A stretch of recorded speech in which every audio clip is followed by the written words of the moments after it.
Imagine standing in front of hundreds of guests, ready to marry the man you love, only to be mocked, belittled, and humiliated by his billionaire family.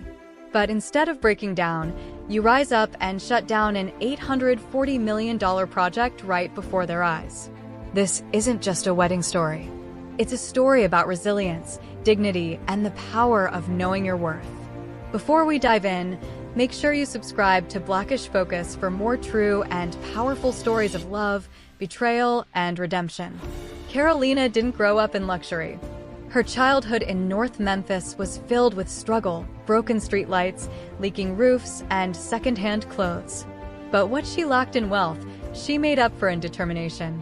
While her classmates chased parties and popularity, Karolina sold snacks, braided hair, and hustled to support her single mother. By the time she graduated, she had saved enough to start a small business, a cafe that grew into a chain.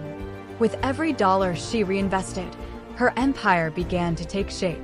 Karolina was not just a dreamer, she was a builder. It was in one of her cafes that she met Pablo, a charming young man who claimed to be just another customer. He admired her work ethic and intelligence. They fell in love quickly, bonding over long nights and whispered dreams. What Karolina didn't know was that Pablo came from one of the wealthiest families in the region. He hid it at first, afraid she would reject him for his background. And when the truth finally came out, Karolina was shocked, not because of the wealth, but because of the way his family lived in a world so far from her own. When Pablo proposed, Karolina imagined a fairy tale. But reality hit during wedding preparations. Pablo's family was cold, dismissive, and openly insulting. They called her a nobody, suggested she was only marrying for money, and even offered her a financial settlement to walk away. Still, Karolina loved Pablo. She believed love could overcome prejudice. She stood strong, convincing herself that once they saw her dedication, they would accept her. She couldn't have been more wrong. The grand mansion glittered with chandeliers. Billionaires, investors, and celebrities filled the room. Karolina walked in with grace, determined to hold her head high.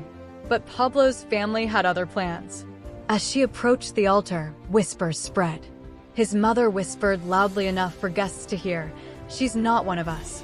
His father scoffed at her dress, saying it looked cheap. Even his sisters giggled, rolling their eyes as though she were an intruder in their perfect world. And Pablo? He stayed silent. He didn't defend her.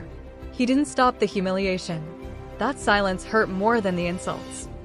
Karolina could have broken down. She could have run from the room. But instead, she asked for the microphone. With steady hands and an unshakable voice, she said, "I may not come from wealth, but what I've built is mine. And while you laugh at me, remember this. Without me, your empire is crumbling." The room froze. Pablo's father, a billionaire investor, had been negotiating an $840 million automotive deal. What no one in that room knew was that Karolina had become a silent partner in the project. She held controlling interest. And in front of everyone, she announced she was terminating the contract. The project collapsed in seconds. Investors panicked. Pablo's family went pale.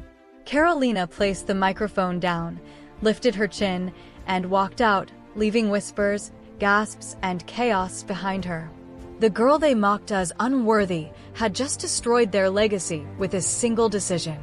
Pablo chased after her, begging for forgiveness. He confessed his love, admitted his cowardice, and promised to stand by her side against his family. But Karolina didn't answer immediately. She needed time to see if his love was stronger than his family's control.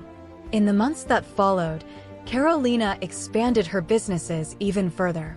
Her empire grew into real estate, technology, and education projects. She funded scholarships for underprivileged youth and created thousands of jobs.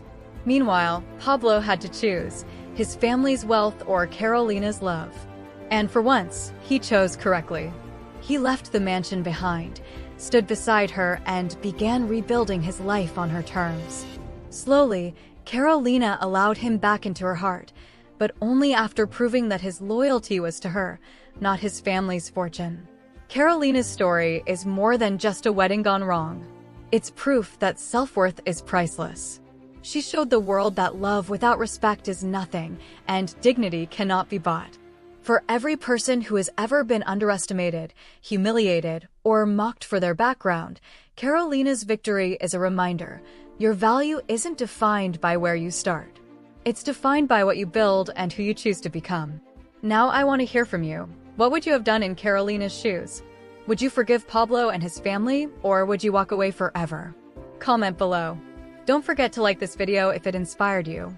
And make sure you subscribe to Blackish Focus for more emotional, true, and motivational stories every week.